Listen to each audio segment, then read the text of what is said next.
Olá a todos, eu me chamo Júlia, faço parte do grupo que se propôs a elaborar um programa de melhoramento sobre a goiaba serrana, cientificamente chamada de Aca seloviana.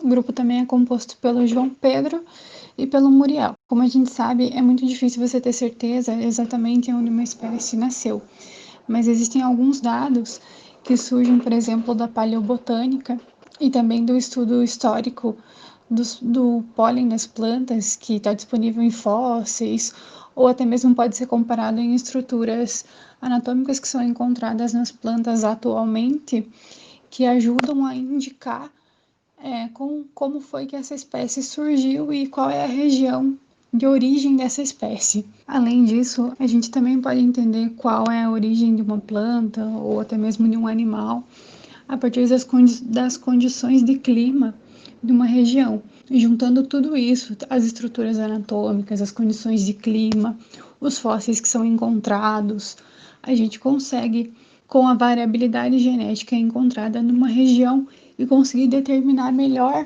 qual é o possível centro de origem daquela espécie. O Brasil conta com uma gama muito grande de espécies que não são exploradas comercialmente. Entre elas a gente tem a guabiroba, a pitanga, a cerejeira do mato, a embuia, o podocarpus e até mesmo a araucária. São todas espécies que, às vezes, por falta de estudos relacionados ao melhoramento genético, acabam não sendo utilizadas e, por vezes, podem chegar inclusive à extinção. E entre essas espécies que têm um alto potencial para serem exploradas comercialmente, se encontra a goiaba serrana. A goiaba serrana, ela é uma espécie que contém diversas propriedades farmacêuticas, o que torna um atrativo para a exploração da planta. Entre essas propriedades farmacêuticas estão as de bactericida, antioxidante, antialérgico, ativador imunológico e anticancerígeno. Além disso, o fruto também pode ser consumido in natura, ou ele pode ser transformado em sorvete, mousse, pão, geleia, compota, em diversos outros produtos. E o consumo da goiaba serrana vem se tornando mais popular nos últimos anos, porque a espécie foi introduzida há algum tempo atrás na Nova Zelândia, e de lá ela se espalhou pelo mundo e chegou até o Brasil não como uma espécie nativa, tal qual ela é, mas como uma espécie exótica. Ou seja, basicamente as pessoas que estavam comprando essa espécie no mercado não sabiam que ela era uma nativa. Outro aspecto que pode ser levado em consideração na hora de fazer a implantação de um pomar de Aca seloviana é que essa espécie também pode ser usada tanto em SAFs quanto na agricultura sintrópica, porque ela é de fácil manejo e ela possibilita o cultivo de outras espécies próximas. Vamos agora ao centro de origem, propriamente dito. Há algumas discordâncias científicas acerca do centro de origem da goiaba serrana, porque alguns cientistas dizem que o Uruguai e a Argentina também fazem parte do centro de origem da espécie, ou seja, o lugar onde ela tem maior variabilidade genética presente, né? Só que não existe comprovação científica suficiente para afirmar que tanto o Paraguai quanto a Argentina também fazem parte do centro de origem da goiaba. Então, a gente pode afirmar com toda certeza que a goiaba é nativa da região sul do Brasil e também do norte do Uruguai. A gente sabe que a goiaba é pertencente às famílias mirtáceas, que é uma das famílias mais exploradas comercialmente no mundo. E entre as diversas espécies que compõem essa família está o eucaliptus. A família da mirtácea possui dois grandes centros de origem. Um deles fica localizado na região chamada de australiana e o outro é da região neotropical, que vai do México até a Patagônia. Geralmente essas plantas que fazem parte do centro de origem neotropical, elas têm folhas opostas e ovaladas, com um fruto carnoso, que é uma característica que a gente encontra na goiaba serrana. Além de considerar o Paraná, o Rio Grande do Sul e Santa Catarina como sendo os 3 principais estados que fazem parte do centro de origem da goiaba serrana, a gente ainda consegue observar a ocorrência natural dela no Rio de Janeiro e São Paulo, em ocasiões mais esporádicas até em Minas Gerais. A planta ainda se encaixa muito bem dentro do perfil fitogeográfico que ela costuma ocorrer naturalmente, que é a Mata Atlântica e o Pampa. E dentro das regiões de Mata Atlântica, onde ela acontece, ela é mais comum de acontecer na sombra de araucárias ou de florestas de mata de araucária. E já no Pampa, a ocorrência dela é mais dispersa. Então, vamos falar agora um pouquinho sobre o centro de domesticação da goiaba serrana. A goiaba serrana, apesar de ser uma nativa, ela não tem o seu centro de domesticação moderno, digamos assim, né, no Brasil. A espécie já era cultivada e manejada por indígenas, mas ela passou por um processo de seleção, como nós conhecemos atualmente, só a partir de 1890. Nesse ano, a goiaba serrana foi levada para a França e a partir daí ela foi disseminada no mundo inteiro. O que se sabe, que é documentado atualmente, que é considerado como o primeiro processo de domesticação moderno da goiaba serrana, aconteceu pelas mãos do botânico Edward André, que levou algumas plantas que aconteciam naturalmente no Uruguai lá para a França.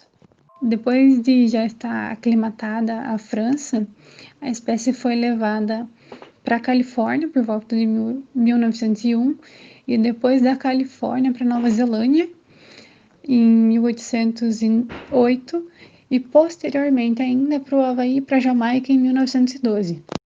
E um dos lugares onde a goiaba serrana melhor se desenvolveu foi na Nova Zelândia, que atualmente é a maior produtora da fruta, e também a Colômbia, que é a segunda maior produtora da fruta no mundo. Já no Brasil, a espécie passou a ser melhorada depois de 1950, por iniciativa de um estudante da Universidade do Pampa, no Rio Grande do Sul. Ele começou a ter incentivo para fazer a domesticação dessa espécie e depois tornar ela mais viável economicamente para ser produzida no estado. A EPAGRE, a UFSC e a UDESC vem trabalhando desde 1989 em programas de melhoramento.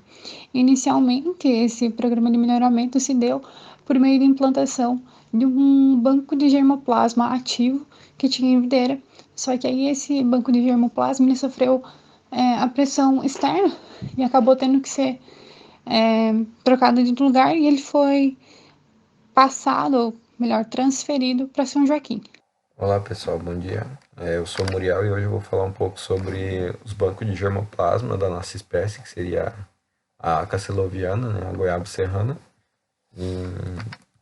Então, qual que é a necessidade de conservar, né? Porque alguns fenótipos eles não são utilizados no momento, mas se caso eles forem utilizados no futuro, deve ter um registro, né, bem minucioso do genótipo em questão, que vai observar a característica no futuro, e por isso deve se manter sempre bem guardada a informação, né? Então, a goiaba serrana, o fruto ele tolera a dessecação e mantém a virilidade em até 2 anos após o processo, o que permite que ela pode ser conservada em regime ex situ, né? Mas além disso também ele pode ser manejado no regime in situ e com a estratégia on-farm. Daí, no caso dessas estratégias, a perpetuação da mesma ela pode ser via sexuada ou sexuada. Então existem as 3 maneiras de conservar, né, a espécie: in situ, que seria parques ou reservas, ex situ, os bancos de sementes in vitro, a estratégia on-farm também, que ela é ligada à estratégia in situ, que ela pode envolver os recursos genéticos, especialmente as variedades crioulas, que são cultivadas pelos agricultores, especialmente pelos pequenos, né? Então, a espécie, na sua ocorrência natural, in situ, né? E on-farm, ao mesmo tempo, mostra que os diferentes alelos estão conservados junto aos povos tradicionais, né? Que seriam os pequenos agricultores, igual acontece no Uruguai e algumas regiões do Brasil também, mais ao sul, né?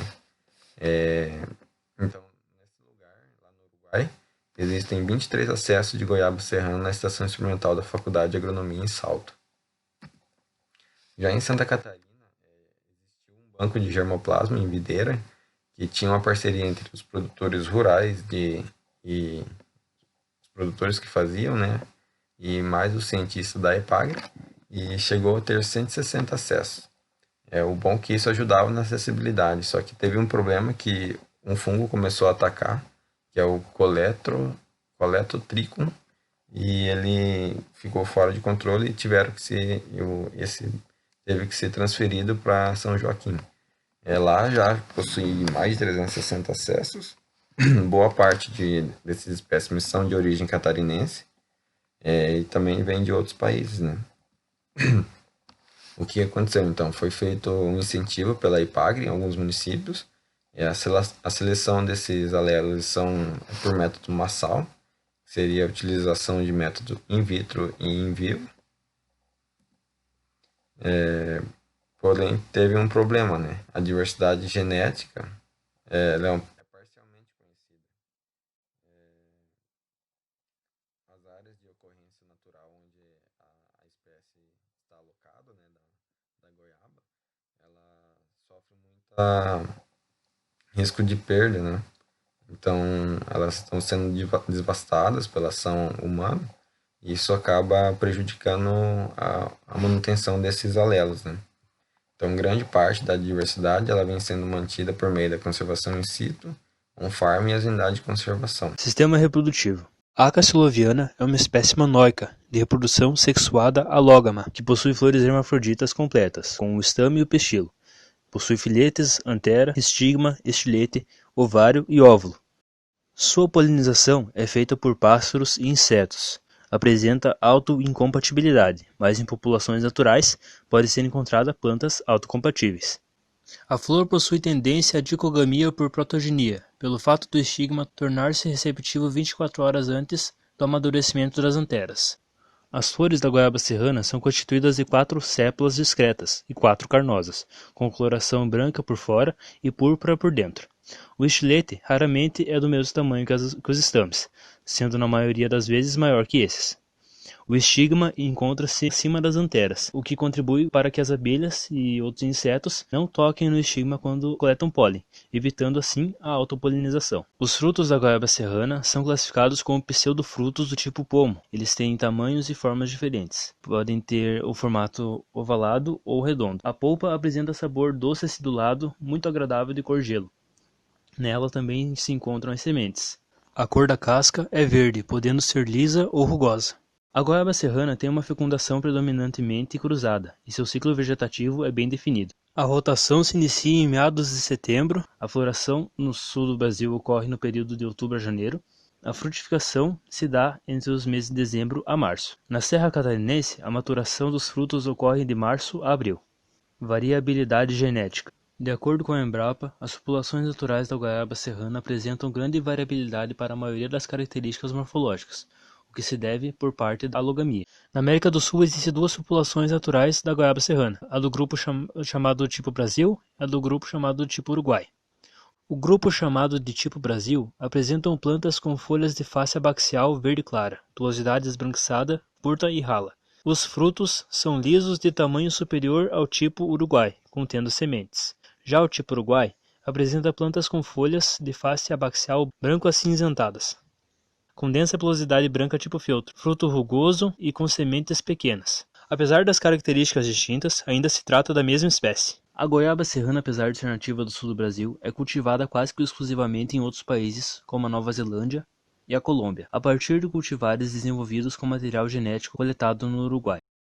Em Santa Catarina, a goiaba serrana era uma planta selvagem e começou a ser desenvolvida em 1986 por pesquisadores da EPAGRE, com o intuito de selecionar genótipos superiores e desenvolver um sistema de produção que permita seu cultivo na escala comercial. Como resultado do trabalho da EPAGRE, em 2007 foram lançadas as cultivares comerciais brasileiras, Alcântara e Helena, e em 2008, Matos e Nonante. Dessas cultivares, a Helena vem de cruzamento do acesso da EPAGRE coletado em Urubici, Santa Catarina, com a cultivar Unique. Nonante é oriunda do cruzamento de acesso da EPAGRE coletado em Urubici com o acesso coletado em Videira. Alcântara é trazida da seleção de mudas provenientes de sementes, e Matos é oriunda dos genótipos coletados em Capão de São Joaquim, propagado por enxertia e avaliado no BAG de São Joaquim, Santa Catarina. A variabilidade genética da espécie pode ser consultada para acesso no banco ativo de germoplasma da EPAGRE, ex situ, ou ainda em outras coleções e populações não manejadas in situ e on-farm. A utilização de enzimas marcadoras RAPT, Random Amplified Polymorphic DNA e marcadores microsatélites possibilitou a caracterização dos acessos do BAG de São Joaquim e informou a alta variabilidade genética com 82% de logos polimórficos. Sementes de populações naturais e de acessos do BAG estão também sendo mantidas na Embrapa Recursos Genéticos e Biotecnologia. O objetivo do trabalho é propor o cruzamento das espécies Alcântara e Helena, a fim de obter uma espécie com uma maturação mais rápida e frutos melhores, em relação ao tamanho, gosto e polpa. Segundo a EPAGRE, a cultivar Alcântara tem seu tempo de maturação mais rápido que as outras cultivares, podendo chegar antes ao mercado, e seus frutos têm maiores quantidades de vitamina e minerais. Já a Helena apresenta frutos maiores, com melhor aparência, mais doce e com mais polpa. O cruzamento dessas cultivares geraria uma goiaba serrana aprimorada, ajudando os produtores e movimentando a economia.